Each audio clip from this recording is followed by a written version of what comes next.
Hi, this is Jeff Sonnenfeld on January 26th. I don't know if you're getting me at all. Just a little.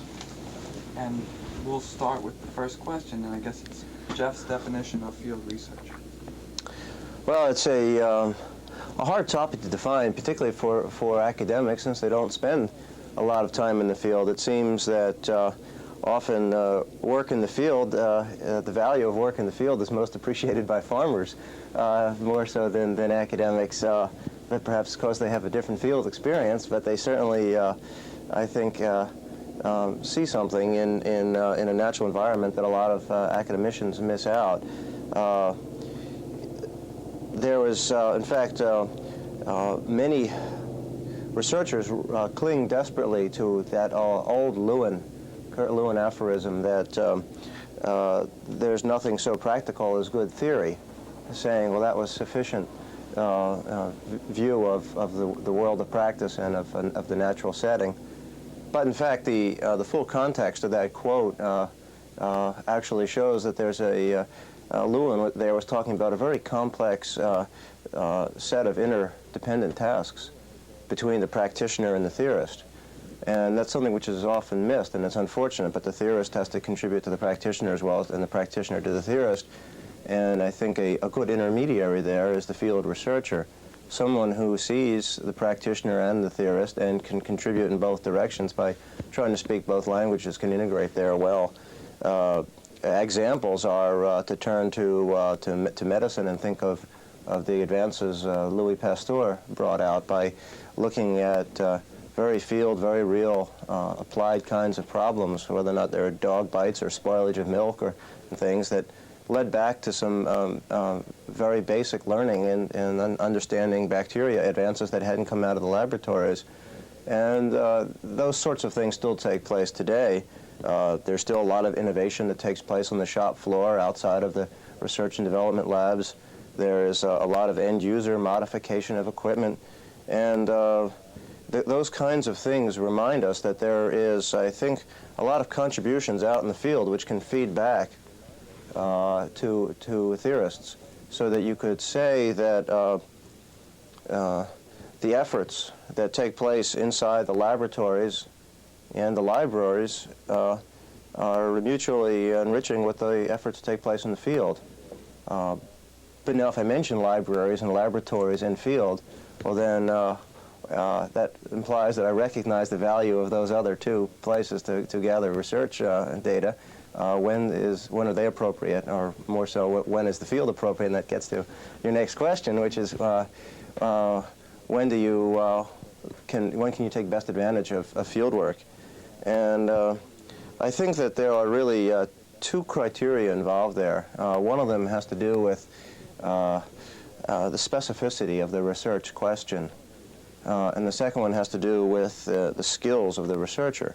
If you look at both of those areas, you have some feel for whether or not field research makes sense at a given point in a project. Certain people, through their disposition or their background, just may not currently have the kind of mix of personal or intellectual, whatever skills it takes to have a successful experience in the field. And the specificity of the question, then, as the first point there, has to do with whether or not you may want to look at very carefully controlled variables as opposed to having this whole murky set of interrelationships where it's hard to understand exactly what's going on. When you take a look at how those two criteria come together, you see three basic uses, I think, of field research. Those three uses are first a traditional use, which was very descriptive. And much of that descriptive work was to either sell the importance of a certain topic or as some sort of anecdotal support where the field work served as an illustration of a theoretical or a laboratory derived bit of learning. But it didn't often stand on its own. And that perhaps is sort of the most commonly accepted version, where people of virtually any methodological persuasion will allow for a descriptive study to fit in support of some other kind of research. The second type, which is a much more controversial type, is theory generating field research. And there, as with the first type, the actual question to be explored in the field work was very broad, because you're not exploring a question, you're just presenting a photograph of something. In theory generating research, or what has been called grounded theory, people are very interested in trying to be as inductive as possible, and they don't take a lot of carefully prescribed questions to the field. They may have some general notions, and some will even argue for very much of a tabula rasa to just go out there and experience, but I think if someone's really honest, they have a set of theories, and they may as well be explicit about them in advance that they are carrying some baggage to the field. But nonetheless, they're trying to limit how tightly defined those questions are. Theory generating research is, I think, terribly valuable if you consider other places the theory comes from. Theory comes from people often sitting around on nicely stuffed, padded armchairs, hypothesizing about the way things might be. And that could be derived from their own personal slice of life that they've experienced with Piaget's 3 children. Or it could be from logic, or it could be computer simulations. Well, I don't understand why those are more valid sources of theoretical hypotheses than empirical work in the field. Some good examples of that would be the Hawthorne studies, and I'll say a couple words about them in a few minutes there. But there, the effort was originally to study physiological factors in the workplace, and then as the studies evolved, began to take a look at all sorts of issues in the social setting that hadn't been anticipated, and that they wound up being hypothesis generating about an entirely different set of variables than were even conceived of in advance. The third type, if we first have this descriptive, the second theory generating, the third type of field work which I've seen is something which is less controversial but not as widely accepted as the first, and that's the implementation field work. It's when there is theory or laboratory research that has become fairly well established and documented in a lot of different artificial settings, and now a responsible academic or an enterprising academic might see, well, the next important step would be to, before selling this stuff, commercializing it and saying to the world of educators or management or whoever would be the consumers of this great advance in social science, would be to try to pilot it in the field and to see how these things work. And you could think of examples in job satisfaction or in motivation or leadership, or things in this particular subject matter where it's been very helpful and where people have tried to implement things. And trying to implement things, they've seen these trials kick up some new variables, some new wrinkles that fundamentally alter some of the variables that were well identified when they looked at leadership independent of the group. They understood something about leadership traits of this particular individual. But when they thought of what this group faces and put the individual back into the group, they realized, some groups require one sort of individual, some groups require another, and sometimes those groups changed, and sometimes, if you look at what setting those groups are in then, which would be the next stage, is how the context of the groups feeds all back into leadership. And those are the kinds of things that are not only not likely to come up in the laboratory, they're impossible to completely simulate in a laboratory. So there is something about the criteria and something about the types of field research which has come out. The contributions of field work then most simply are, it's helpful in the kind of research which is on a frontier of knowledge, and that would mean that the questions probably were a more general set of research questions. Being on a frontier, it of course is helpful if it's an applied social problem that's investigated, because the field is taking you that much closer to application. And if you're interested in some more immediate implementation, of course field work is is critical. If it's more abstract, you would think, well, okay, we don't need to worry about how to implement this so soon. And for interdisciplinary work, field research makes an awful lot of sense because it requires such a mix of perspectives. Takes sometimes anthropological methodology or somewhat psychoanalytic methodology all at the same time, as well as pulling different kinds of theory that may help enlighten rather than to try to prove or disprove a certain hypothesis. The idea is to try to pull as many different things as possible into a situation to understand that complexity rather than to learn more about the theory. It's to learn more about the phenomena. And the conditions themselves have meaning. It's, if you think of how an ethologist would study a caged, incarcerated animal in a zoo versus what they'd see in the natural field setting, well, you see a lot more about how an animal deals with crowding, chickens in a coop or whatever, and doesn't tell you all that much about how these animals interact naturally, what their own dynamics would be, were they in the habitat that they're structured for. And field research, in the same way, I think, when it's with people rather than zoological animals or things, brings out a certain complexity that you may want to capture. Sometimes you don't want to capture that complexity, and that's when you don't want field research. When it's the complexity itself, you don't want to minimize, you don't want to reduce, you don't want to control variables so much as you want to.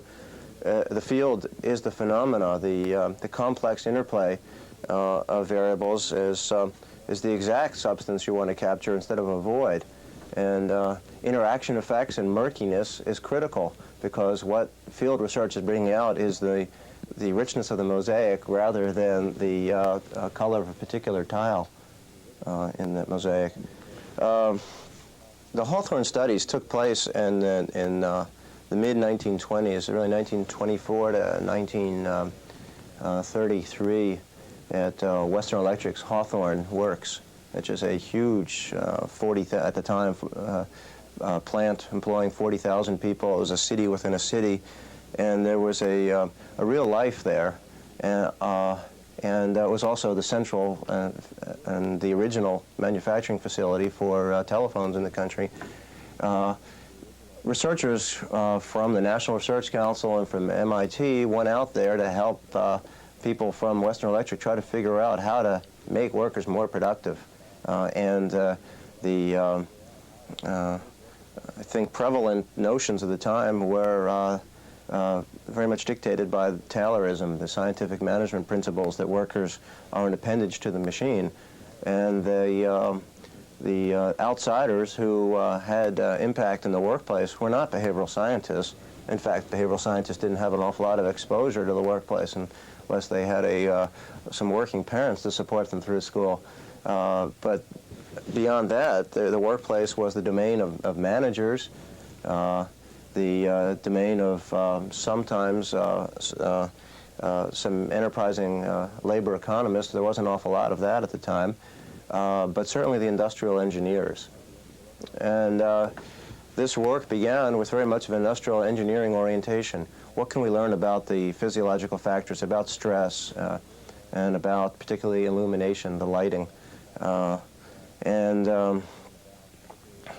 As they progressed, they found that there were a whole bunch of other factors. The common lore about the studies focuses on, in particular, the illumination studies. Many people in a social psych class or wherever hear about how the intensity of lighting was increased and workers worked harder, the intensity of lighting was decreased, and workers continued to work harder, and they realized that there was something going on there which was more important than how many foot candles were present.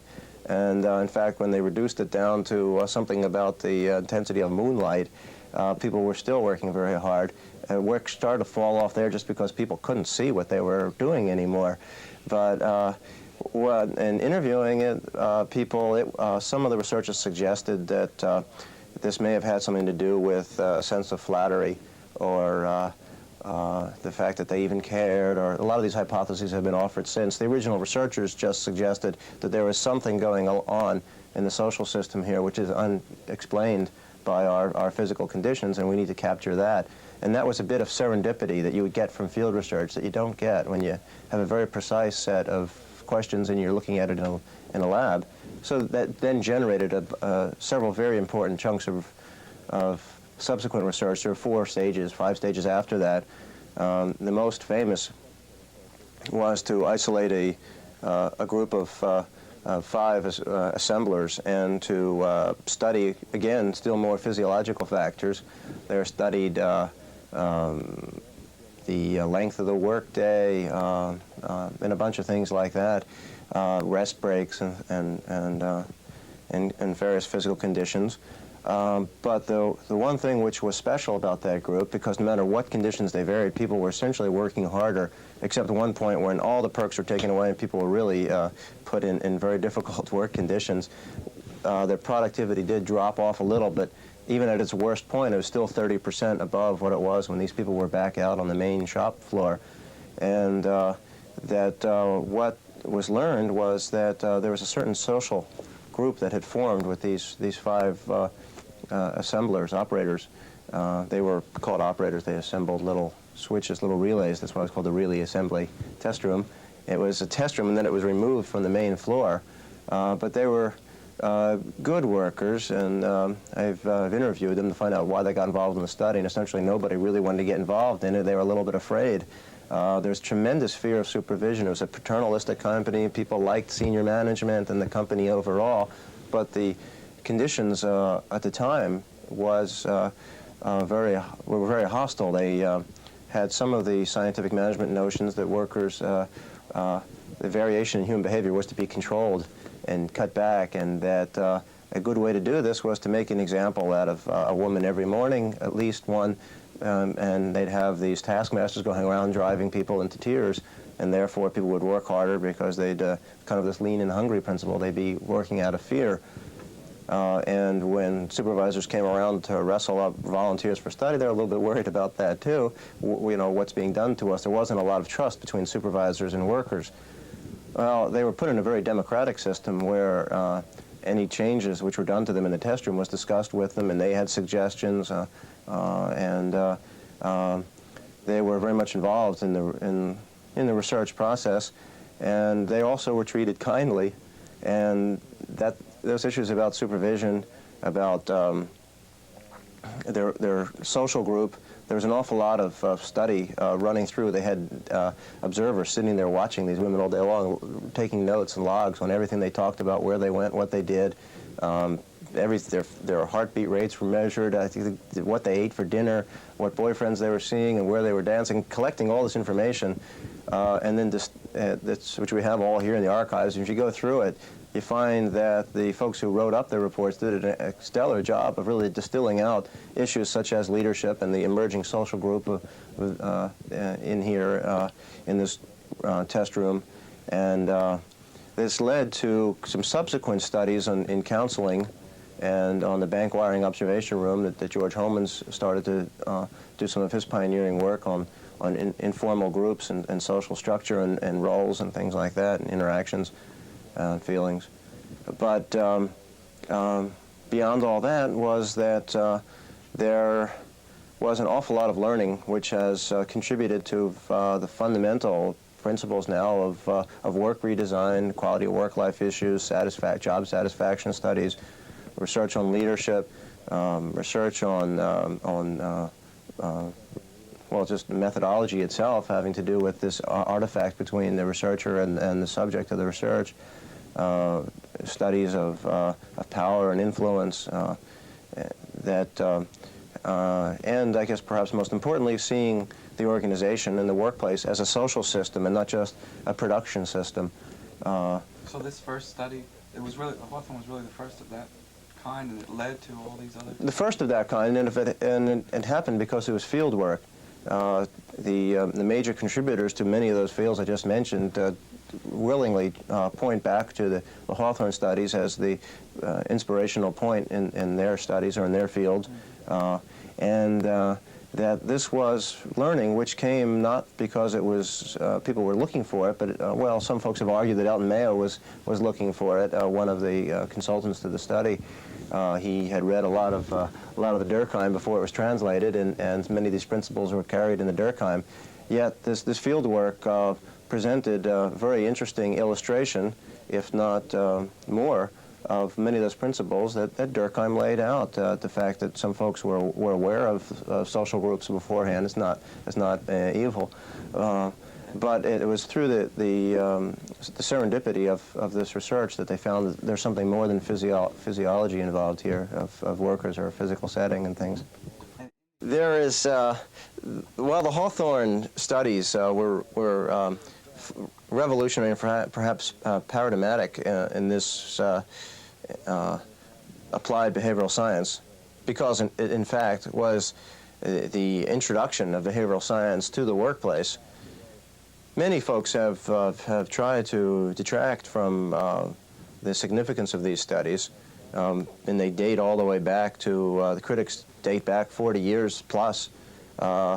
They can be grouped roughly into the old ideologists and the young methodologists in a crude way, and that there is almost a cult-like worship of methodology with some of the younger folks who are taking a very narrow set of research principles based on hypothesis testing research and criticizing the Hawthorne studies because they didn't have a very good set of principles as hypothesis testing studies, without realizing that they're theory-generating studies and hypothesis-generating studies.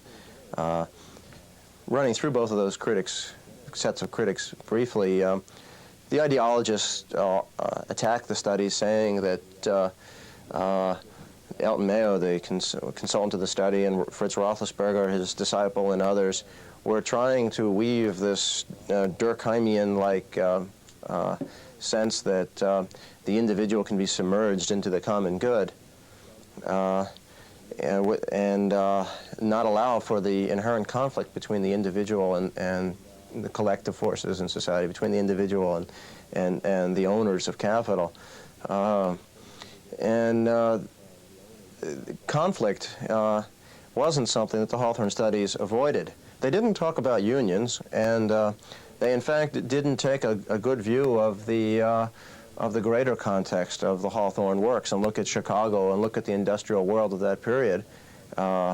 If you go back there today, you find this a very different situation with Western Electric's new license with the divestiture, and with an aging workforce today, and with Hawthorne Works is a decaying facility in a corporation that's growing elsewhere. Well, those are all criticisms that could be made about the greater context of the study. But the thing is, at the time, it was a monopoly. At the time, it was very much of a protected industry, and there weren't unions, and it was very paternal, and it was a desired place to work, and people would use any kinds of personal friendships, connections, family to get into the place, and it had been an employer of generations of families, so it was a highly desirable place to work, and people felt great commitment to it. Nonetheless, there was some conflict, but the conflict was with immediate supervision, and the studies tried desperately to capture that.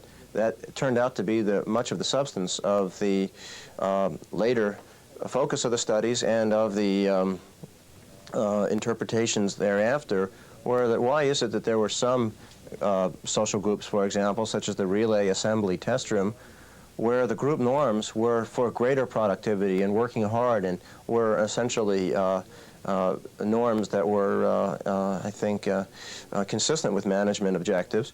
Yet there was the bank wiring observation room that George Homans has studied in most detail, which took a look at why group norms emerged which were hostile to management, and there really was some antagonism. Well, those were core issues of Hawthorne studies, and they weren't ignored by the Hawthorne researchers or the Hawthorne reporters. Now, the newer wave of critics, these methodologists, are folks who are generally, by the way, best known as critics of the Hawthorne studies rather than as contributors to social science and from any other writings, complain about what were the room temperatures, what were the proper increments of illumination at any particular time, they were picking up small points that maybe have some value, but the richness of the contribution of these studies was looking at not whether if physical factors are critical or unimportant, but it was looking at social factors as also being important. And it was, when you look back at the studies now, they seem rather modest in the statements they've made. They were revolutionary at the time because people just weren't saying those things. Workers were this appendage to the machine. Human behavior was some irrational thing to be controlled and minimized. Through the Hawthorne studies, folks became cognizant of the fact that worker attitudes and values are something which are very important to understand and can also work in concert with the broader purposes of the organization. The methodology was a methodology which evolved over time. It's a methodology which led to a lot of serendipitous learning, and it's a methodology which is unfairly criticized by people who are looking for hypothesis testing. It didn't take ancient principles well, actually, there weren't a lot of ancient sociological principles that people were using at the time to test, but it wasn't taking a lot of industrial psychological principles and trying this and trying that, nor was it looking as carefully at some of the physical factors as some would like, but its richness was in identifying this broader view of the organization as a social system instead as a production system. Good. You had mentioned some more precise critical issues in field research, and at the top of your list, you had suggested site selection. I think that was a wonderful choice to put up at the top. I think in field research, it is probably one of the very, very most critical issues in trying to figure out what makes good and bad field research. If I've said way back when I mentioned that one of the criteria you use in deciding whether or not to go to the field in the first place has to do with the specificity of the question, and I've said there's a very general question you bring to the field. Well, if you're taking such a general question to the field, how do you know if your question's so general that you're going to do a lousy job because you're not going to know what you're looking for? And that's a common complaint that non-field researchers say, is that people are out there on fishing expeditions, or worse, they're going out there, leaving the boat, leaving the rod, and just jumping in the water and drowning. That even a fishing expedition has a search quality to it. Well, that is even supported when you take a look at some of the field work that unschooled people do in trying some field work, or people inexperienced at it, or who haven't given it a lot of thought in advance, is they've wound up doing field work which didn't have site selection carefully considered. And that's where I think important ethnographic quality control comes in. And you say that if it's not highly specified, and we're going to go to the field as an anthropologist goes to the field to understand what's going on here. Well, to understand what's going on here, we try to be as inductive as possible, have a general set of questions. What's guiding the research, however, is a question. The specificity of that question is huge, but it is a question. You step back and you say, why this site? Why does William F. White make a contribution in street corner society? Well, he's gone to, there was a lot of thought that's behind that in advance. The fact that we're looking at an immigrant community in an urban setting, and that we're looking in particular at certain size of group, certain neighborhoods. You could look at a broad sweep of the entire North End instead of just a block. I mean, those were a lot of critical site considerations came out there, and anybody who says that was a sort of undirected work, well, I guess few would say that was an example of a field researcher who jumped in the water and sank. That's a field researcher who jumped in the water and started swimming and got somewhere. Wasn't sure exactly where land was, but then got there, had some clues. And that's, I think, what makes good field research. It's not when it's access-driven, and that, unfortunately, is what many of the critics of field research point to. They can find examples of poor field research where people are bored to tears in insufferably long cases and endless detail of insignificant situations where the person may not have been a skillful observer, but also it was just an uninteresting site. When you start to consider what will we capture by going to this site, what can we learn that we don't already know about this kind of a community or this sort of a situation or that kind of a workplace. And when you go out to the site, what kinds of things do you need? What's the critical variety of types of behaviors that would be important? And what sort of geography do you want to cover? These are questions which William F. White looked at a neighborhood. I, in my forest studies work, took a look at across the country. The critical community here were the major forest products producers. And to understand that community, I didn't want to just take a look at people in Maine or people in Portland, Oregon, or people in Georgia. This is or Seattle, Washington. There's an industry scattered all around the country, even in the Midwest. And I wanted to understand the way people in that industry work, and since that was my site was that industry, then geography became something that I had to introduce a lot of variety in there to make sure that I was going to understand what's happening in that industry, so I'm not studying a regional issue. William F. White didn't want to study Italian immigrants, wasn't his topic, or else he would have looked at a very different site selection entirely there. And you don't want to just capture the good guys.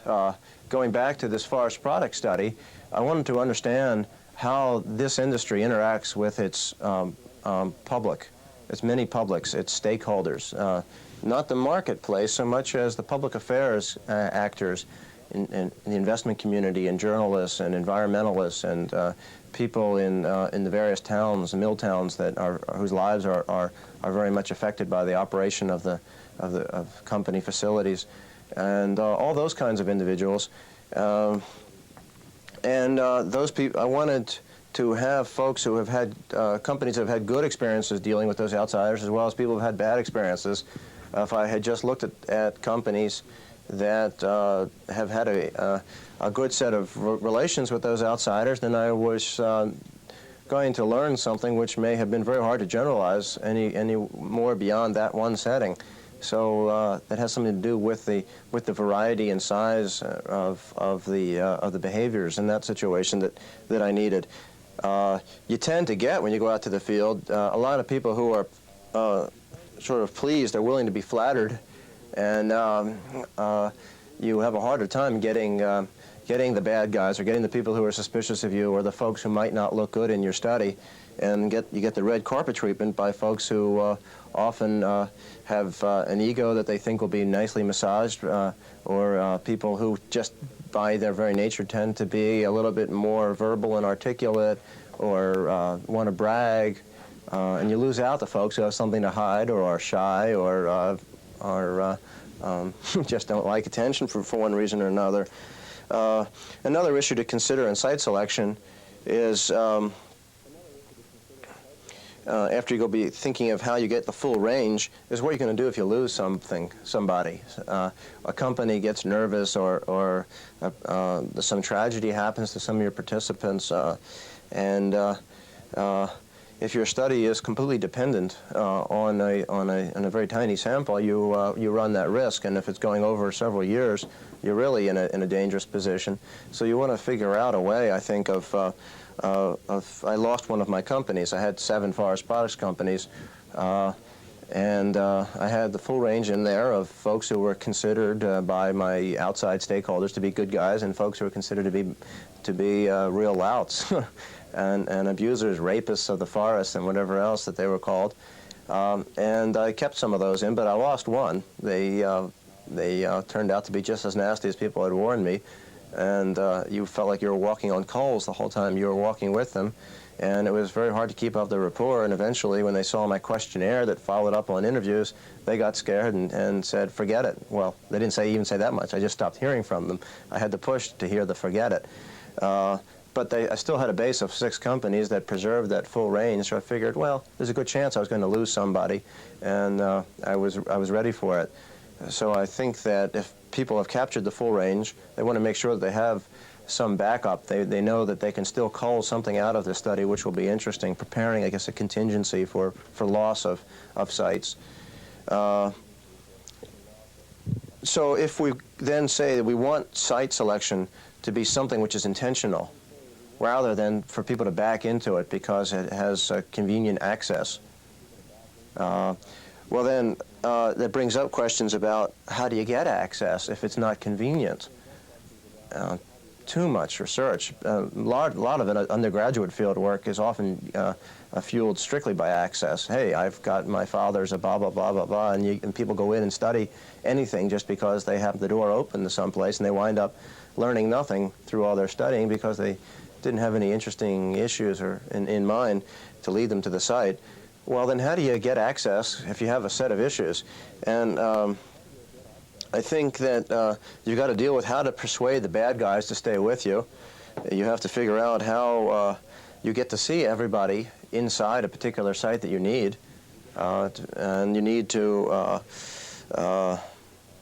figure out, I guess, essentially, establishing contact. You can set up, in fact, a list of topics from entry in the site, which is trying to gain some confidence and explain yourself, to a rationale once you gain some entry there, who you've gone to see, to explain to them what you want, what you need, and what the mutual interest is, what they can give you, and what you can give back to them. In the case of the forest product studies, these companies have had very, very volatile rapport with their outside constituents, and they've been dumping a ton of money annually into trying to better handle their various outside relationships. And it's critical because those outside relationships determine how the mills work, at what times they can do, they can operate, what the pollution levels are that are tolerated, what kinds of trees they can chop down, where they can get them, everything from all the acquisition of the raw materials to the processing and the disposal and the marketing. Companies have had problems with all kinds of antitrust issues and things here. So the public interest is very pronounced, and I had a topic that was very much in the minds of management. So the salience of this was very high, and if I had a topic which was of less salience, I'd have had a harder time in trying to persuade them that there's something in it for them. But it's I think, a responsibility of the field researcher to recognize that not always are the sites you're interested in imbued with this great sense of altruism and a desire to advance the cause of social science. You find some of those, Alfred Morrow and others who open up and find that there are factories, if they own them or something, that are willing to cooperate for no personal exchange reasons at all. Yet there is an element of mutuality in, I think, most good research, because if it's not going to be biased by why these people are letting us in, you need to somehow give them something in exchange, in return. I know there's no general rule of thumb, but some people say go to the chairman, some people say start, in the middle. What's your idea on that? I think it depends what the topic is.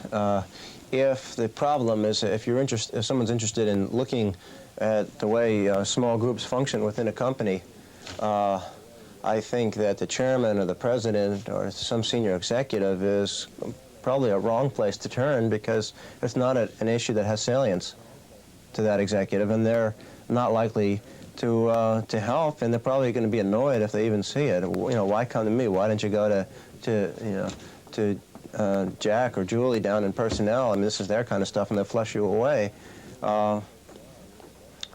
What I think makes sense is to consider, when considering entry, is to think of who is the most powerful individual that's directly involved with these kinds of individuals issues. You know, I was looking at public affairs issues. Well, that happens to be a primary concern of chief executives. Rather than go to a public affairs person in the company, I thought I may as well go to the top. And if it's an issue that has any general management interest whatsoever and senior management interest, I think it's best to start at the top, because wherever your request bounces down, it will bounce down higher in the organization than you would likely be able to route it coming in and plugging in at a level which preserved a more respectful protocol.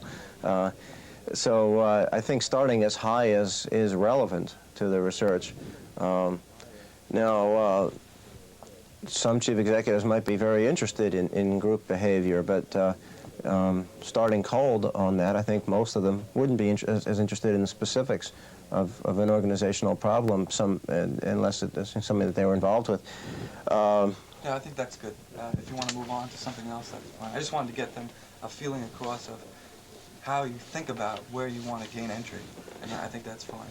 Well, I think if we consider, you know, entry is determined by how high is relevant, who is the most important decision maker that's involved with these kinds of issues. That's entry. The rationalization for your study is what are you out to look for in some crisp phrasing which expresses some mutual interest. That's the second point.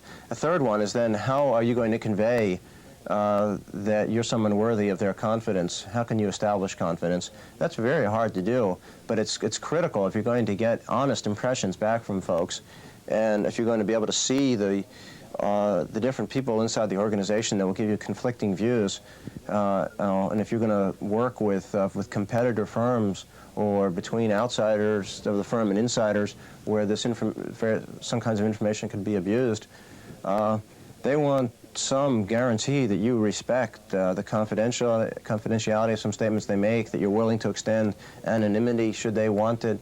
If you yield a lot of that ground in advance, I think people are very pleased. As a third issue is to try to establish some willingness to respect confidentiality.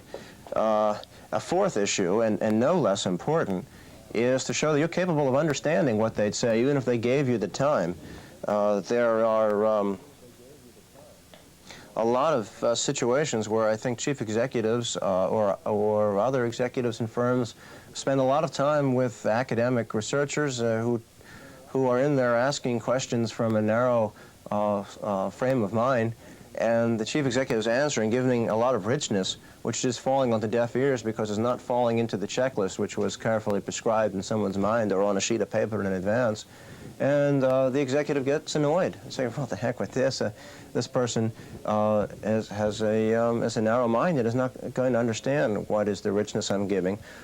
Or secondly, the chief executive may feel, well, he's got an open mind, but it's completely blank, completely open. I have to give him so much background to be able to explain the details of herbicides or what agent the Agent Orange debate all is. I can't give all this history. When I went out to the forest products companies, I spent a lot of time doing the homework, doing a lot of background on the industry. I didn't think that it was going to be as biasing as it was going to be as informative. I think the tabula rasa approach to field work is dangerous there, in that you're going to offend and annoy and insult your respondents by not having shown the interest to try to understand them either as persons or as industry people, or in any way to try to show some understanding for their role. Then there's also questions about the basic empathy as an observer, and we'll sort of get into that, but the advanced work would be to try to understand who they might be in more general terms. When I ran through these 7 forest products companies, there were 3 of them that the chief executive was essentially my sponsor in there, and we'd had lunches and dinners together, and I'd get on the chief executive's private Learjet, and we'd shoot around from mill to mill or whatever to different sites, and it was quite a red carpet treatment. And in those cases, they generally were interested in bragging. They were nice guys, damn nice guys, and two of them were pretty impressive. One of them wasn't as impressive as they thought they were, it seems. But their interest in the study was I think, that they don't mind publicity and they think they're doing the right thing. And they also were willing to help. There were two others, though, who knew they were doing a bad job, and I had to convince them that they had something to learn from it, and they cooperated with the study because they saw, well, we're not going to necessarily look all that good here, and if they do protect the name of the company, geez, what do we have to lose? Or if they disguise the background and things, we can gain quite a bit. So I had two others who were very happy that they were going to gain. Yet that is 5, and I said I had 7. There were 2 who were just awful. They knew that they didn't want to brag. They knew that what they do offends people, and they didn't want to learn how to do it any differently because they were very pleased with the way they were doing it. And they thought executive time was a critical resource, and academics come in here and get in everybody's feet, and they spread rumors and gossip and distort things on the outside. We've had terrible experiences in the past. Stay the hell away. Well, then it's very hard to figure out what else you can muster other than personal contacts and intense pleading to get in there. But I was determined that I needed those folks as well. And to gain access there were some interesting stories. I don't know if you want to hear very briefly sure. about some anecdotes. You might. At one of these companies, which we'll call Northwest Forests, they never responded to my letters, which were sent straight to the chief executive, when at the same time all the other letters went straight to the chief executives, and other chief executives responded quickly, and many of them favorably. These are all comparably sized companies, the top 7 companies in the industry. $3 and $4 billion or more, employing 30,000 people and things. This chief executive never responded. I kept calling, and finally his secretary said, well, look, I mentioned I was going to be in town anyway. They said, well, if you're going to be in town, then come on out and see us, and we'll probably know something by then. So while I was in town, I was seeing one of their competitors, and I went down the street to visit them, and thought I'd call the chief executive and see what the final disposition of their cooperation would be. I called from a payphone at lunchtime, and I didn't realize it, but in calling, I was expecting to play out my general cassette. Hi, I'm Jeff Sonnenfeld, a researcher from the Harvard.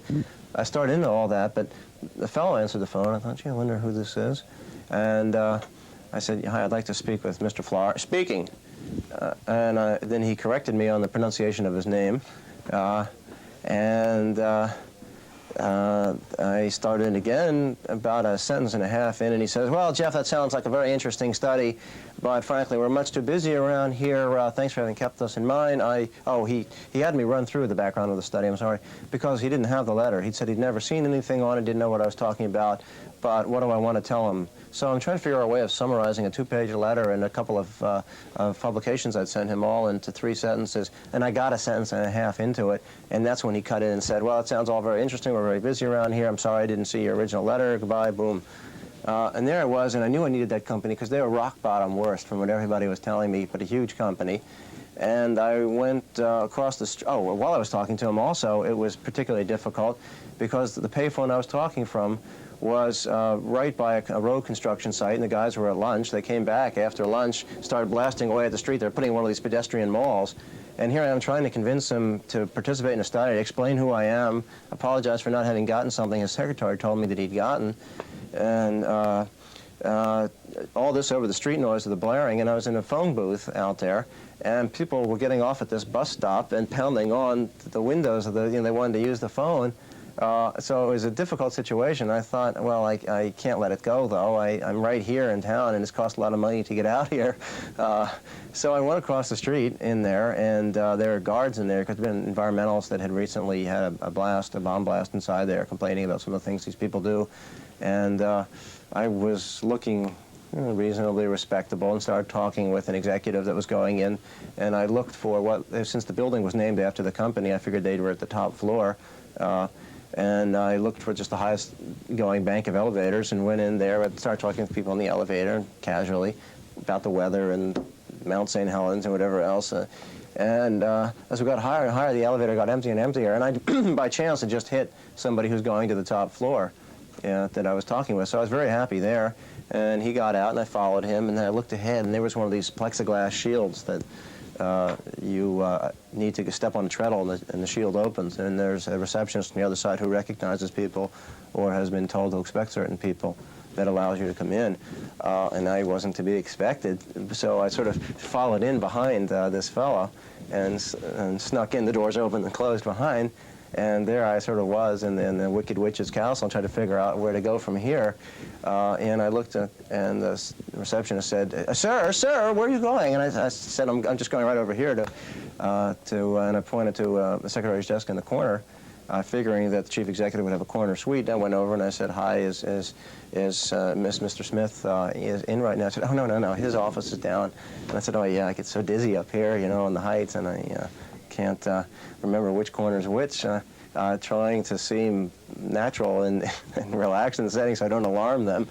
But I then went over to the right office, and I found the secretary, and I introduced myself, and she said, oh, how did you get in here? Well, you know, it's funny, Mr. Smith was just asking me for your letter, and it's funny, I don't see it. And she started looking through the logs of incoming mail and said, I said, well, look, it's fine. I've got a Xerox of the letter with me right now, and I could just walk it right into him. And in fact, and I walked in his office, and she said, you can't do that. And she was behind me, but it had already been done. So I thought the worst that can happen is they call out the gendarmes. But I felt that this is a last gasp effort. If I wasn't going to have a badly biased study by only having favorable people, this was the kind of stuff I had to do. I went in, and this guy looked up with a scowl, and I introduced myself, and he looked at the letter, and this hysterical person behind me saying that I can't do what I just did, and laughed and said, look here, why don't I go see Steve Jones, our public affairs guy, and see this guy. Well, from then on, I had the blessing of the chief executive to go around, and all the doors were open, just saying, hi, Mr. Smith sent me down to, and it worked very well. I was real pleased with that. One time it didn't work as well was with another one of these nastier companies, and they weren't responding to my letters, and I wound up being in town out there also, and the secretary suggested just come by and visit. Only there, it was the secretary who answered the phone when I got out there, and she said, sure, just 1 second, I'll put him on. And she went to say who was on the line, and she came back to say, he's not in. And then I got a series of those he's not ins, and she said, yes, he's been meaning to respond to your letter, and this is months had passed. And I said, but you told me that you thought he'd probably be willing to see me when I got out here just for a brief chat, that I could explain the study. And she said, well, yes, that's what I thought, but he's out of town for the week or something like that. And I said, gee, I thought, well, he was obviously he was in and no longer interested in talking over the phone. And I didn't have anywhere to go on that one, except he was an alumnus of a well-known Eastern school, and there also his boss's wife was an important contributor to that school, and his boss and his boss's wife were very active in a lot of ongoing alumni affairs from that school. And I had a friend who was a fundraiser for that school. I figured, what the hell? She always claims that she knows these people at this company, so there's where I tried the connections to see if that helped. Well, what that got me was it got me entry to finally that public affairs executive's boss. Went in, had a nice interview with him, and then as I was winding things down, I said, and this is all I wanted to talk to Mr. Jones about, these kinds of issues, because he'd really enjoyed the talk. Well, this executive said, you already talked to Jones? And then you realized that he had somehow inadvertently allowed me to cut around the problem there, and went to talk to Jones. Then he met for about 40 minutes, and then Jones came out there saying, Jeff, good to see you, slapped me on the back, glad you could stop by. Helen, why didn't you get the guy a cup of coffee already? Been sitting, he starts to harangue this poor woman who had just been trying to protect him. And then I was in with him. We had 3 hours. Everything was fine. I told him I had a longer interview with him than with anybody. And he told me he'd arranged a lot of other interviews, and I said I'd like to come out and meet with with these 15 other people later in the fall. I said, fine. I said, should I centralize it through you? No, no, no, it's fine. Well, then I had contact made with all the other people in the company I needed to talk to and told them about the study. And while I was in a competitor's office, I got a phone call from back at school that said Jones had canceled all my interviews. So while I was there, he's going to be extraordinarily cooperative and co-optive. When I left, he canceled everything, so I had lost the field trip. Now, some of those people called me on their own and said, we know Jones has canceled the interviews. Come by and see us anyway. We're going to tell you the truth about this place. Well, I kept those going because I was going to protect anonymity anyway. And went and called Jones, and he said, oh, Jeff, we can't really have you youngsters in here running around turning anything upside down. This is a real business, and we just don't have the time for something like that. And I explained that I felt that their competitors were also real businesses, and they did too, and they felt it was important, and maybe would it help to. And no, there's nothing which would help. Eventually, he agreed that, well, he just didn't want me to be running around on my own. He'll centralize it all through his office. Well, when I got out there, by centralizing it all through his office meant that he arranged a single interview with the chairman, the president, and him all at the same time in that room. Now, he is somebody who's going to look bad in the study as the public affairs executive, and I'm studying public affairs. And he was anxious to see that he didn't look bad. So with his presence in the room, the chief executive was a little inhibited. He was inhibited with the chief executive there, and the middle guy, the president, was unsure what to say, and it was hard. But actually, it turned out to my advantage, as has happened in some other studies and some work that I'd done on price fixing earlier. So the company then cooperated while I was present. I left, and I lost the cooperation of the company because there was one particular individual who felt threatened. And that's very important learning there I got from that, is to, in advance, try to recognize who might lose from this research and how much influence they have and how to work around that. Eventually, it got the company back, and that was by trying to get to forces inside the company that were very interested in the study, other vice presidents in line divisions that had comparable influence, as well as the chief executive or the president in this case that had an interest in the study. I got them to prevail upon this guy to cooperate. It turned out that cooperation, however, was short-lived, because after the interviews were finally accomplished, my next step of the research was to come back with some questionnaires which were to follow up on the interviews and try to standardize some topics. They refused to cooperate with the questionnaires, and this is where this guy was able to destroy the study. Since I hadn't really ever won him over, and he was worried all the way through, although I had tried to strong-arm my way around him, he had the ultimate card in the end when he could start saying that this question will make the company look bad, and this question will make... Well, the reality of it was that it wouldn't, because nobody would know what the company said on that question. Anyhow, there wasn't anything wrong with the question in the eyes of everybody else in the study. But there is where I lost them. And I never got the questionnaires back, but I lost about 4 months waiting of delays, and that's the management of time in this field research process was a critical variable, and this guy essentially held back an awful lot of the progress instead of just saying they weren't going to respond and getting rid of me. That way they felt that just by delaying I would tire, and that often is an effective weapon against the field researcher. Well, after you go through the access issues, I felt that there were several types of methodologies that I wanted to use, and I wanted commitment from the company for those 3 different types of data. One of them was the interview data, another one was the questionnaire data, the third one was archival data. What I had in mind was that the interview data would help me fuel a better questionnaire, because what I found is that the questionnaires which get a high response rate are those that are hitting a critical point that people are interested in, are phrased with concise, pointed questions, and are based on some actual contact with them, either personally or there's some empirical derivation of it. It's not all straight out of the libraries. Real-world phrasing the language that people use, the vernacular of that industry, things like that help quite a bit. And that's what I thought I'd use the interviews for alone. It turns out that there were some serendipitous findings of my own here, which weren't of the scale of Hawthorne serendipity, but I found that there was an entire variable that I hadn't planned out in advance. I hadn't even thought to look for it, a chunk of variables that had to do with culture. That's what I called the concept. It was a company culture. It certainly has become a vogue area. Maybe if I were to start the research now, I'd have included it as a topic. At the time, I was looking at a very mechanistic model. I was thinking of the company as a sensory system. I was thinking of how human perception works, and you've got these physiological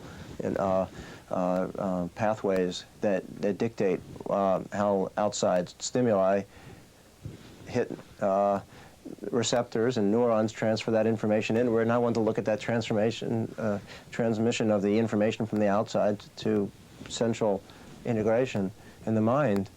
I hadn't realized, though, that in using this metaphor, I was only using one part of the perceptual process. If you use the full metaphor of human perception, there's the personality or character that affects perception quite a bit, and that feeds into expectations and biases and things. And when I would think of that metaphor, it enriched a lot of the data that I had collected. I went back and looked at my interview data and realized that there were some very interesting things there in the interviews. The actual texts themselves showed characteristically different metaphors of speech. Sometimes when people talked about outside constituent groups, they talked about them as adversaries. They used military metaphors and things like that. Other times you could tell something not so much from the quality of the text, the phrases or attitudes implicit in the language they used, or their opinions, which is another factor, the belief systems. But sometimes there was things just like the physical arrangement of offices, that the PR people were somewhere buried in the middle of the building in some firms. In other places, corporate communications was up there right next to the chief executive's office, in an office larger than anybody else's. Those kinds of symbols told me a lot.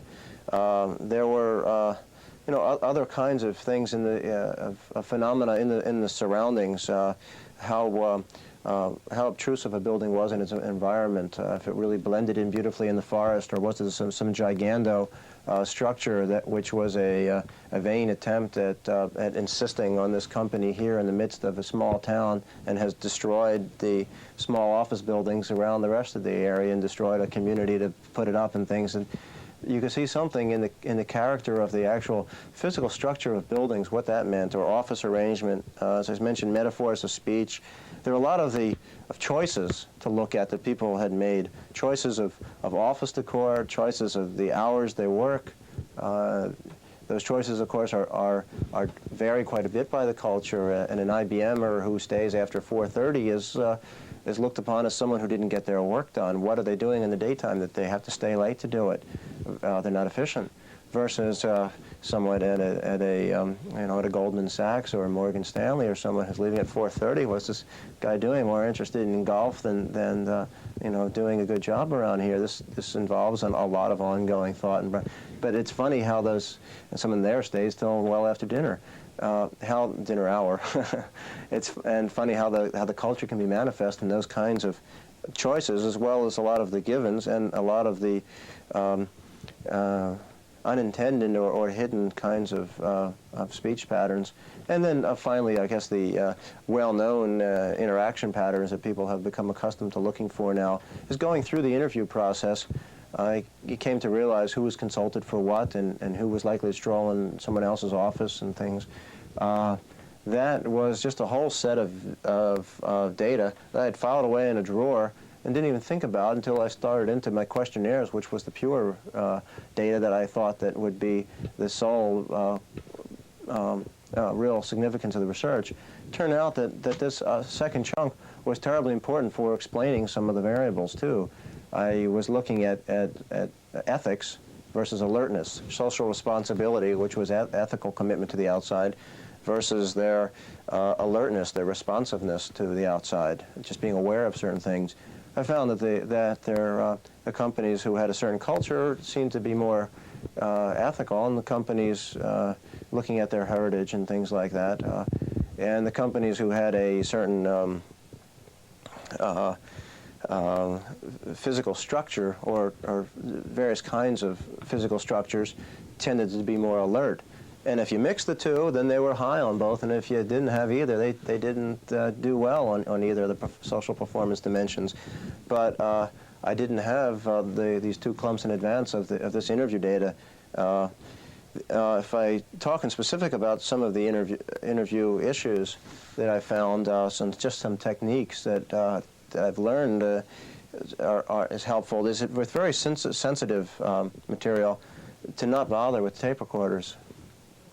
Interviews are an hour long. Generally, I don't go anything beyond an hour, and I try to have some buffer time afterwards. And you can usually, whatever outline or you have down captures a lot of the color of their phrasing. And that color fades with time, so you want to get that as quickly as possible. But you can usually fill in the blanks right after an interview and finish out the sentences that you have outlined, or get a couple of great sentences. Sometimes it's a problem if what you're interviewing is so sensitive that not only would tape recorder worry them, but every time you lift up a pen and start to write things down, you're reinforcing certain comments. That becomes very evident every time folks start to talk about some sorts of violations of pollution, or when they were saying some really nasty things about environmentalists or stuff, and I start to write down, like, gee, what great way of phrasing things. They would get nervous and stop. So I hold off a little bit, and the next topic we'd start talking about something in the weather or whatever, and there you had what was stored up in your buffer memory all comes out now, and you're writing frantically as you're discussing, what the stratonimbus of configurations look like from the 24th floor and things, that I thought that's just a nice way to get material out from people and record it in a safe way. In terms of the questions, it's nice to have had an outline of questions in advance.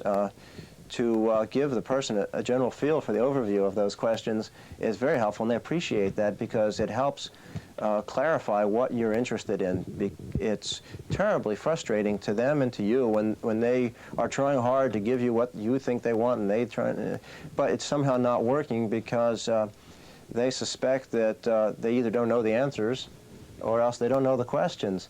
If they know the questions and they've thought about it a little bit in advance and they're not feeling threatened or surprised, then they're likely to do a better job. Then the problem sometimes turns out to be time management, right?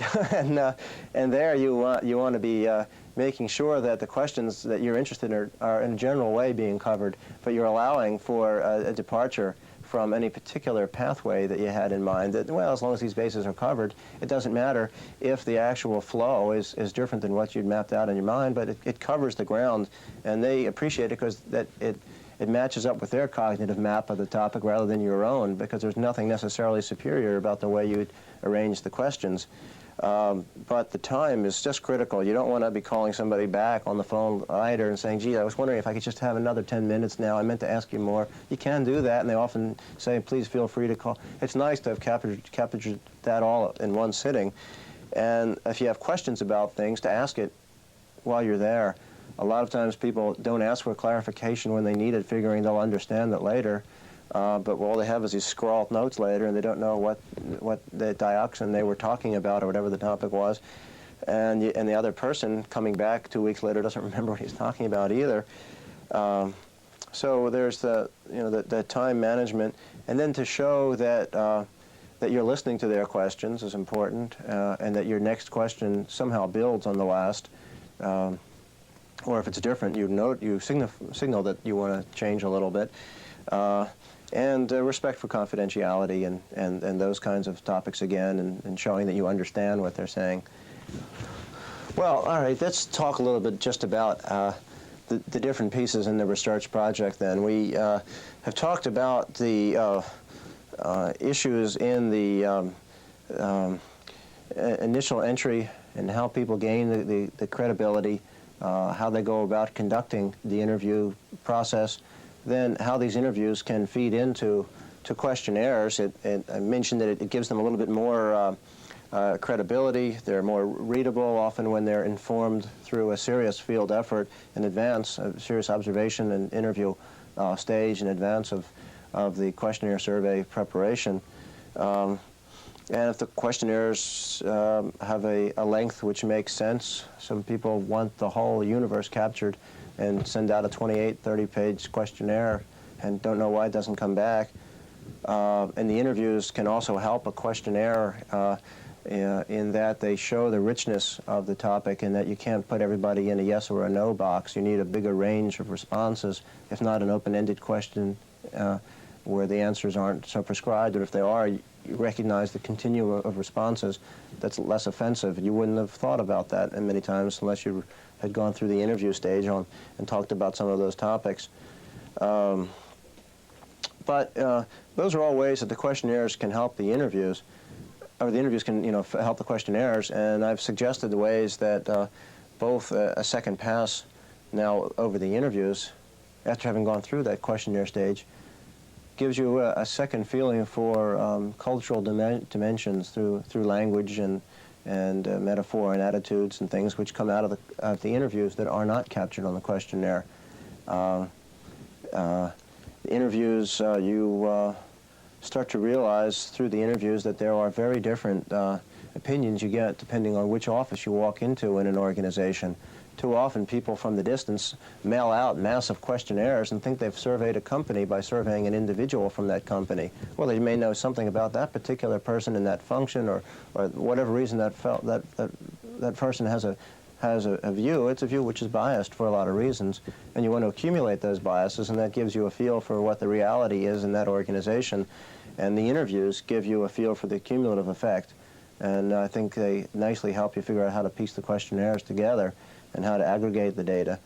The archival data tells you something about even less obtrusive ways of going about research, in that you are going through company annual reports, looking at the kinds of statements in a president's message and what pictures are featured, newsletters, what the articles are, and the reputation of the company, the community involvement. Those things may tell you something about the priorities, the real priorities of the company, but people will say, just PR. Well, fine. What are the PR priorities?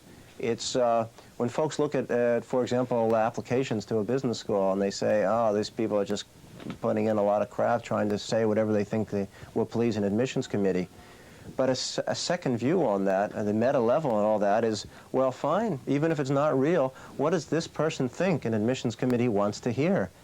Because everybody tries to impress the committee in different ways. And in this kind of stuff, archival data, people try to impress shareholders in different ways. What are the ways this place tries to do it?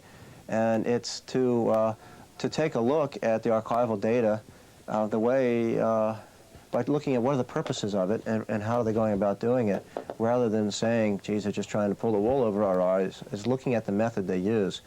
All those things, I think, come together nicely because you can often detect fascinating consistencies and inconsistencies between the feel of a place from the culture, where you're getting a three-dimensional view, the more uniform comparison across companies that you have from the questionnaires, and more of a longitudinal and less, kind of the more the inadvertent, less intentional portrait which emerges from the archival data. So I think that those are like three tripods. Three legs of a tripod. You really need those three for any kind of a meaningful analysis. You can do an interesting questionnaire analysis, but I think that they all should, unless it reflects back on what you learned in the interviews or what's been manifest over time in archival stuff, I think it's very limited. On top of all that, we didn't mention literature, and I am a believer in being as inductive as you can be in advance, but I think it's good to read up on, having done your own homework, on what, not so much as what the ways are to ask the questions, but what are some of the interesting issues in this industry or with folks who live in this world, to learn about that from the literature, then to leave the literature for a long while. After you've gone through the interviews and the questionnaires and the archival data, and you've taken a pass at trying to interpret each type of data relative to its own methods, and then looking across these multi-source methods is to see what emerges, then to try a couple of questions on your own that have developed and take those questions, and instead of just seeing what emerges, because the database may be so immense that you can't just watch things crystallize, you want to take some specific questions in out to the data. Well, then look at the literature and see how would various types of literature explain this. Not to do it to find one which is comparatively better and superior to all the others, but to see what additional insights they can each yield in a collective way rather than in a competitive way. I think a competitive use of literature can often be problematic, but and can be helpful. But I think at this stage in the data, when you've gone through it all, you want to look back to literature in a more of a cooperative way to see if this can shed some additional light. Well, there, having gone through all that, the skills which were important, in addition to literacy and being able to read some of this stuff, was skills of persuasion. Those can be acquired. Some people are perhaps develop those in childhood better than others, but they can be acquired by folks all the way through adulthood. Skills in empathy as a listener. After selling yourself, you want to make sure you understand them and that they know you understand them. And the listenership. If you're picking up on these cues, the skills of observation. How I have been trying to acquire some of those things, they've come different ways. Some of them were in my background as a clothing salesman and the time in a family business and having to run it on my own with two parents in the house at one point and having an inventory of Nehru suits and trying to sell them when I was colorblind was a very difficult challenge. I realized it would take some persuasion and some empathy to figure out what to do with that kind of stuff, and I was sort of motivated by starvation. I think the academic study I've had of social psych and behavioral science around the business school organizational behavior was real important. There's a lot of just organizational experience that I never realized had an academic tie-in until I became involved in field work, as I just have always enjoyed interacting with groups, and I never was the kind that reads on subways, but just the kind of person who eavesdrops in restaurants and subways and public places.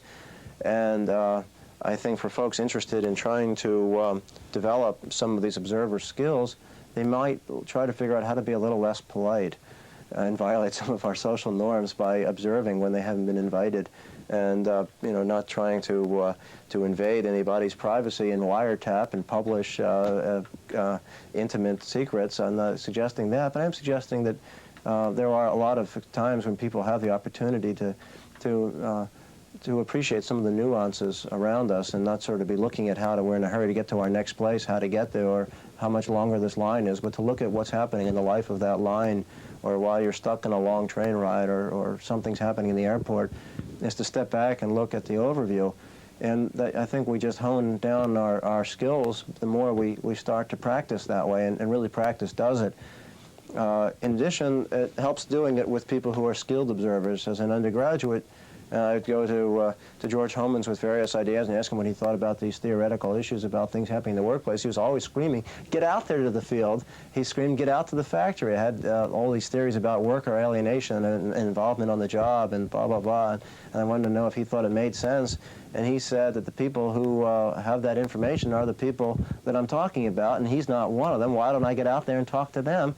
And I thought that made a lot of sense, and I started doing that and met Lawrence and Paul Lawrence and Jay Lorsch while I was in the midst of doing that sort of stuff, because I wanted their ideas on how to go about doing it. And I found that there really was a whole school of people who found that whole approach to be quite valuable. Paul has often said that he's interested in being on the pioneering end, at the frontier of behavioral knowledge, when it becomes it becomes a topic which is dominated by statistical hair splitting. He thinks that refinement in theory is very important, but he thinks that his real skill, his contribution, comes with some of the rougher investigations. And I thought that that exploratory approach is where I think my personal disposition is better suited, and I'd like to be at that end also. And I think working with those folks has helped quite a bit.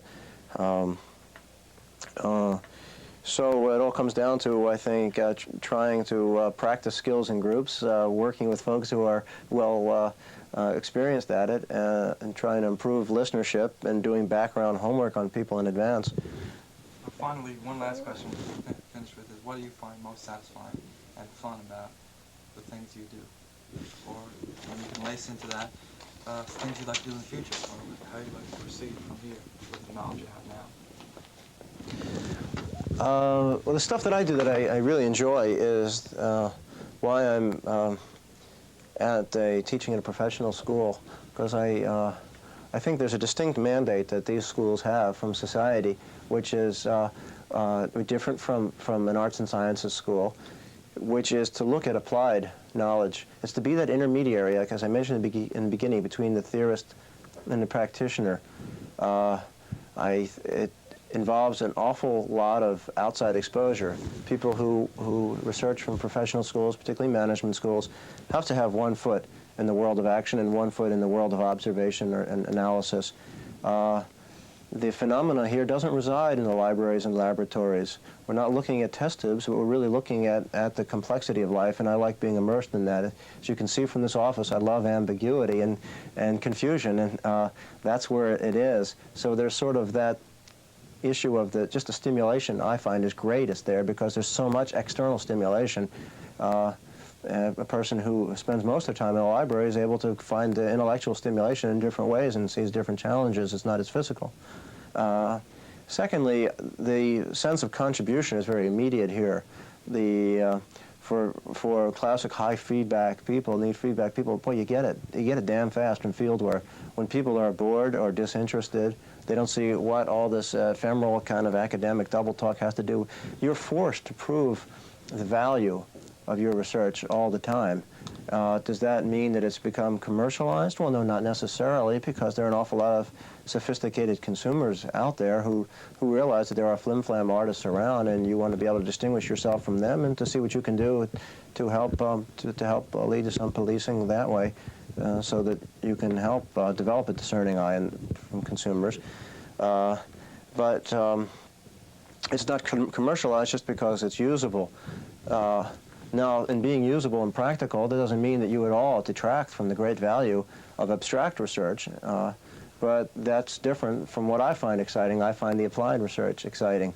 And I guess a third then issue isn't just the stimulation and challenge from the confusion, and that the fact that the work is applied is that it has real immediate use in society. The people you can see that it's hitting critical social problems of the day and perhaps of an enduring day. As with the Hawthorne studies, there are issues there which are still unresolved in quality of work life and labor management and relations and things like that, which are very important today and very current.